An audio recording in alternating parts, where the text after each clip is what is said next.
Hello, Path 11 podcast listeners, and thanks for tuning in. For this episode today, we have brought back Margery Chessare, the craniosacral therapist that we spoke to a while ago, but we were both running a little bit short on time, and we only had about a 45-minute interview, and we have about 20 more minutes that we want to talk about, because Margery and I, we never got a chance to really explore or for her to explain what craniosacral therapy does, why would somebody seek out a craniosacral therapist, what is it helping in the body, and if you go back to our other episode, you'll hear that we were talking more about the fluid body and some of my experiences just having a session with her. So we actually wanted to give you guys just a little more insight as to why somebody would seek out craniosacral therapy. So Margery, thanks for coming back on for a short little podcast here. Oh, you're so welcome. I'm pleased to be back. Thank you. Yes. So maybe we can start with that question of why would somebody actually seek out a craniosacral therapist? Well, there are many, many reasons. I think I'm going to start with why people call me, because I feel like the people that call me, who are mostly finding me by referral of their friends or their family members, are on the website too. They seem to be looking for help with anxiety, stress. Often that includes temporomandibular joint dysfunction, which is more commonly referred to as TMJ. They're grinding their teeth at night and waking up with a really sore jaw, tight muscles, or they just feel like they're clenching during the day. They might have some ear issues, tinnitus, which is ringing in the ears, which could be related to that muscle tension. And of course, you can well imagine that muscle tension continues down the neck, shoulders, across the chest. And most people will acknowledge that they have some anxiety, stress issues, but they'll also see it initially as a separate thing. My headaches are from my shoulders and my neck, or I'm not sure if my headaches are related to my jaw issues, or even digestive issues. So often, because of the society we live in and the way we're educated, we see these as all separate issues. And so I get called for all these separate issues, but when I listen to people talk about what's going on and when this began, how they're relating to it, how it's affecting their sleep, for instance, and their relationships with others, it really feels like, craniosacral therapy would be perfect for you, because we are really working in a very holistic way. And we are beginning by sort of tapping into the nervous system, helping to rebalance the nervous system. And so starting there, you can potentially affect all kinds of ailments, if you will, that are seen as separate, but often so connected. A great example of that is ear pain or ringing in the ears, or tooth pain. And people often, and this makes me so sad, people will have a series of root canals that haven't made any difference. And it's because they're holding so much tension in their muscles in their neck and their shoulders, through the jaw, around the ears. And so the tooth pain is actually coming from the muscular tension, which is putting tension on the connective tissues, and of course then the bones, and all the fluids. So I have many examples of that. People saying, well, I did this and that, and sometimes very extreme things, but nothing helped. And I'm not saying that people don't have real root canals, believe me. I'm not saying that people don't get tooth infections or ear infections or, have very legitimate reasons for head pain, like sinus infections. But often this work can be so helpful because when a human being can find his or her way to relaxation and sensing into what's going on in his or her own body, it can make a tremendous difference. So I don't want to downplay the usefulness of Western medicine when necessary, but I believe that craniosacral therapy is a fabulous modality for helping people read their own bodies and connect with their own bodies and recognize what the body is saying to them. So much of our nervous system is really bottom up, reporting to the brain about what's going on in the rest of the body. It's not all about the brain saying, oh, well, now you're going to digest, and now you're going to breathe, and now you're going to breathe bigger. No. We can really tune in and learn a lot, and we can find our own way to health. So I've worked over the years. I've gone through phases. For a while I was working. It seemed like every new client had fibromyalgia. Then I went through a phase where every new client was in recovery and a member of AA. And of course, they were sending each other. And it was really wonderful working with these populations and seeing a great deal of success. I would never claim that 100% of everybody who saw me, found their way to 100% health. That would be ridiculous. But really wonderful changes. Yeah. Go on. Sorry. No, I just wanted to say too that, anybody out there that might be experiencing any lower back pain or hip pain, that was one of the reasons why I went to go see Margery. And I experienced tremendous relief from that just through our sessions too. So I just wanted to put that out there, but go ahead, continue. Yes. And you're right. I see people who have had chronic physical ailments that they just can't figure out, and they might have tried all kinds of therapy. And then it's the addition of craniosacral therapy that really helps often the other therapies become more effective. And I would say that's across the board, whether someone is in physical therapy or in talk therapy, that craniosacral therapy can be such a wonderfully complementary modality to add in. I've had over the years many psychologists who were seeing the same clients, and they'll say, wow, after so-and-so started with you, her sessions were so much more efficient. We've been accomplishing so much more. And I love to hear that. The same thing with physical therapists. They'll say, oh, now that these muscles have unlocked, we're seeing something different happen. There's a lot more potential here for regaining, for example, full range of motion. So I love to hear from other practitioners, too, confirming that we're all working together and it's quite successful.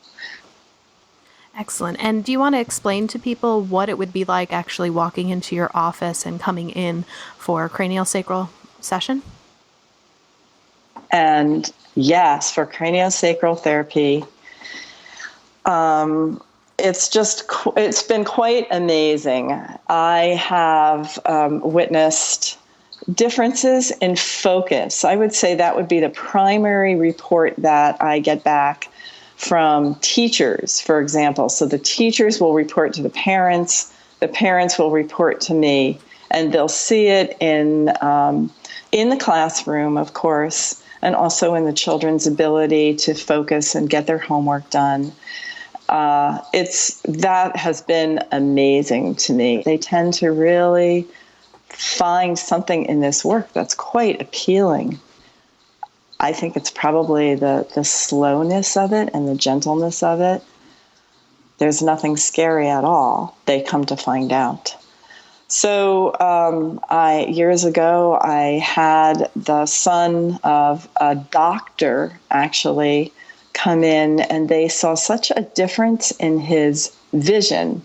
I mean, to this day, I can't exactly explain how that happened, but that was one of the cases where his father, the doctor, actually called me and said, wow. And that doctor went on to refer others to me, which is always a joy to have medical people refer people to you, and lots of young children, who had similar issues, focus-wise, vision-wise. So it's really, really an honor to work with children. I so love it. And I see children for ear infections, focus issues, learning disabilities. I'm not a specialist by any means in special needs children, but I do work with children who are on the autism scale. If they're very complex patients, then I will send them on to specially trained OTs and PTs who I know who are out there doing fabulous work. But I have certainly worked with many children with Asperger's and that sort of thing. So that's always a joy. And then we move on to babies. People bring me babies. And what I really love is seeing women through their pregnancy and then getting to work with their babies outside of the womb. And I'll tell you, the babies, they know me, they know the work. And anyone who works on moms and babies will tell you this is true. The babies are like, oh yeah, I know this, I love this stuff. Mm-hmm. And they relax so well.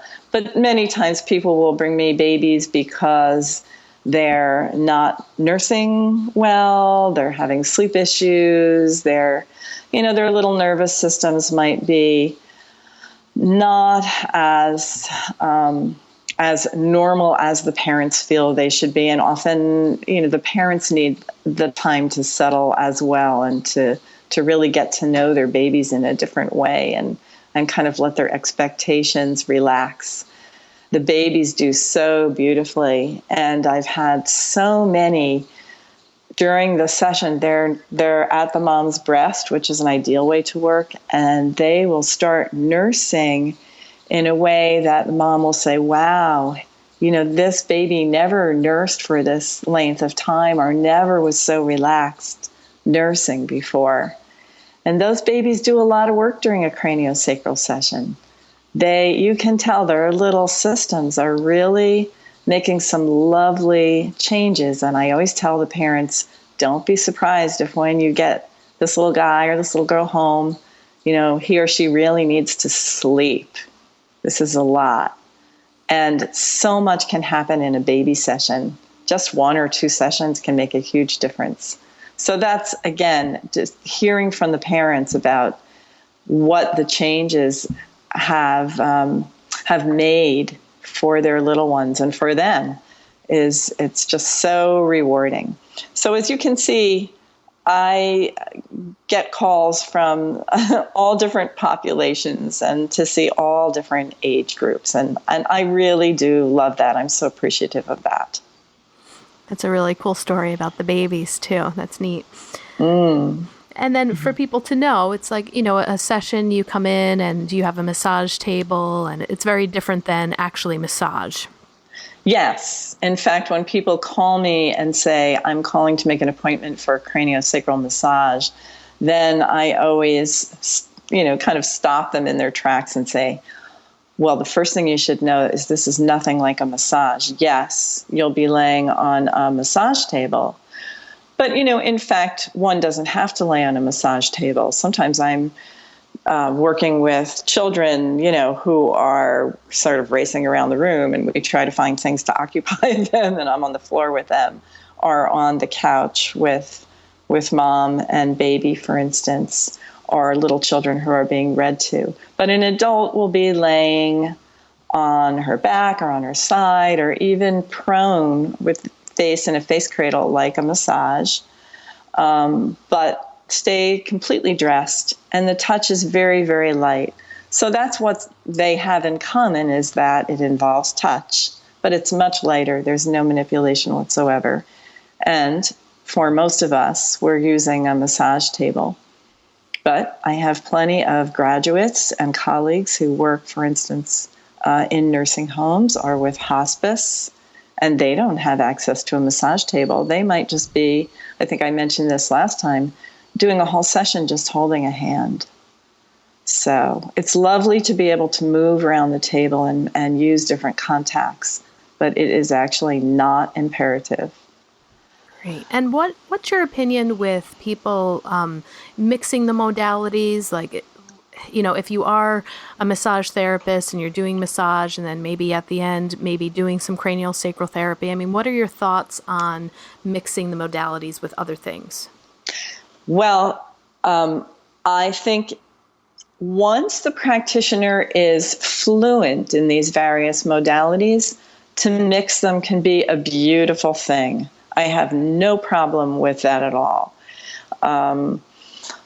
I think that when a practitioner is first learning this work or hasn't been doing it for a while, then it's important that they actually practice. And I always tell my students, practice for free. Practice just that work so you get good at it, so you understand really what it is and you get to know it inside out. And then you can just begin to seamlessly combine it with other modalities. So I think, as I always tell my students, it's such an individual thing. Sometimes it's the perfect combination. There are many acupuncturists, actually, who combine acupuncture with craniosacral therapy. And I think that's just beautiful. So I would never say, no, don't do it, unless somebody is kind of fumbling with it. And often I feel it's quite valuable for students who are already massage therapists to then say to their clients, their paying clients, hey, would it be okay if I give you an extra 20 or 30 minutes because I am learning craniosacral therapy? I'm not going to charge you for it, but I would be excited to practice on you if you have time and if you'd be willing to give me some feedback, because the practice client's feedback is so important to the new, the student and new practitioner.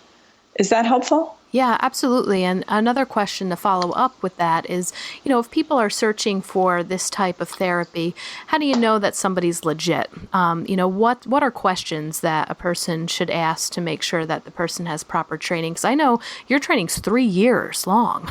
Yes. People go in depth with this training. So are there certain questions that they should ask these therapists, or how do you know for sure that it's a true person trained in a legit study of craniosacral therapy? I think that is such a useful question. And when I have clients who are moving out of the area or wanting their family members across the country to find a good practitioner, yes, these questions come up.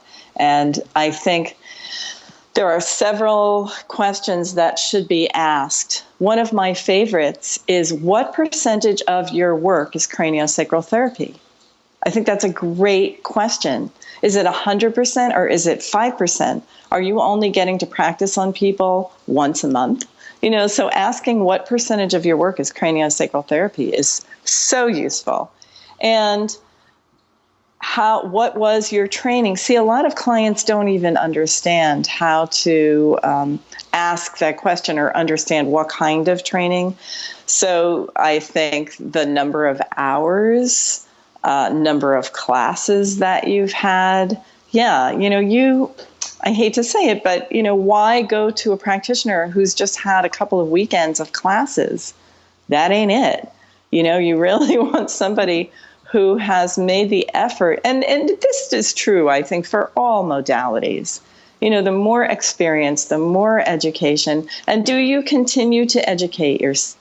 Luckily now we can look at people's websites, and you can't always know, but you can look at people's bios and you can get a sense of, how important is this to their work. If you're looking at a website of somebody and they have 25 different modalities listed, chances are craniosacral therapy is not going to be at the top of their list. I also love it when people have had training in various types of craniosacral therapy. I think that's just a plus, but it isn't the clinch, or it's so. I'm trying to think if there are any other good questions. Well, and about how many hours, when you said, hours of study, with what you teach and the certification that people get from you, how many hours is that? Well, according to biodynamic practitioners around the world, the sort of the gold standard is a 700-hour training. That doesn't mean that that's 700 class hours. That includes homework. It includes a ton of practice sessions, writing up practice sessions, projects that are required if you want to be certified. So the biodynamic model, the biodynamic gold standard for training, for certification, is really the most biggest commitment, if you will, for a craniosacral therapist to undertake. The Upledger Institute has tons and tons of classes. You do not have to take very many classes to get your first level certification. And there are a lot of people out there who feel like, oh, that's not quite it. Maybe that should change, where they do have to be required to take more classes before they can be certified. So now they have different levels of certification. But again, the average person on the street, may not know that that's the case. So that can be a little bit tricky. But you can look online. You can look at upledger.com, and you can actually see how many classes somebody has taken from the Upledger Institute. So, for instance, if you look at my profile on the Upledger Institute's website, you won't see all the other training that I've had that had nothing to do with them. So it's very tricky if you don't really know what you're looking for and what to ask. So I think it's totally fine and legitimate and advised to say, tell me something about your training. Excellent. And of course, you know what I forgot, and how long have you been doing this? I've been doing this for 22 years. Right. There's plenty of people out there who haven't been working that long, but I'd say, you get anybody who's been doing it for 5 years plus, 10 years is even better. They're going to be good at it if this is their passion and their love, and they're still seeing clients for this work that they love. Great. Well, thank you so much for coming back on. I now feel like your podcast is really complete. Oh, thank you. Yeah. I'm glad. And I hope that we answered some more questions to the listeners out there that listened to your first podcast. So if you haven't, just head on back to the Path 11 podcast and take a look at the first one that we did with Margery on craniosacral therapy. And would you like to let people know just one more time what your website is? Yes, my website is craniosacraleducation.com. Great. And from there, there's actually a link that says craniosacral sessions that will take you to another website. But that link will take you to more information about having individual sessions with me. So that might be very helpful for your listeners. And I would invite anybody to send me an email if you have any questions. I love to be helpful. So thank you so much, April. Thanks, Margery. Have a great day. You too. Bye-bye. Okay, bye.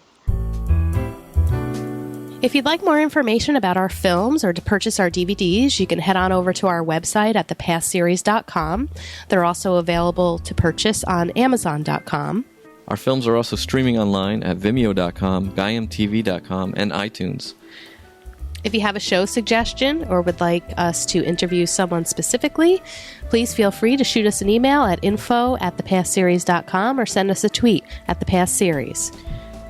Please rate and review us in iTunes and subscribe. We hope you enjoyed the show.